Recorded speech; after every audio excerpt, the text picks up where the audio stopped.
Welcome to my latest 1-minute pool tip video. As it's only a minute long, I don't even have time to tell you that I've made a few of these, and I'll link them at the end of this video in case you're interested. So I better hurry up on this one now.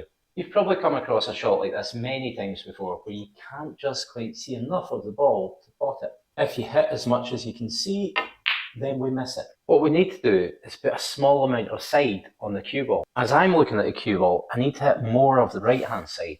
So I put right hand side on the cue ball. This might seem odd, as when you put right hand side on the cue ball, it pushes it off to the left, and we need to hit more of the right hand side of the object ball. But it does 4 other important things too. Number 1, it changes the angle that the cue ball is hitting the object ball from. So instead of hitting it from here, it's now hitting it from about here. Number 2, the cue ball doesn't travel in a straight line. So although it pushes off to the left initially, the right hand spin makes it want to come back in the way. Number 3, it transfers a small amount of spin onto the object ball. We put right hand spin on the cue ball, which makes it want to come that way. It transfers a little bit of left spin on the object ball, which makes it want to go that way. And lastly, this is really cool. Side spin makes the pocket bigger. Let's play this plain ball and hit the knuckle.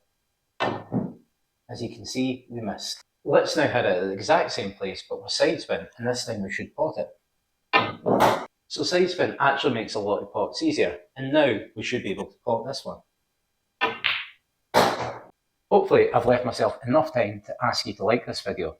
You don't even need to pause the video, just tap the screen and hit the little thumbs up icon on the bottom left. I hope you've enjoyed this, and please check out these other videos that you might like, and I'll see you on the next one.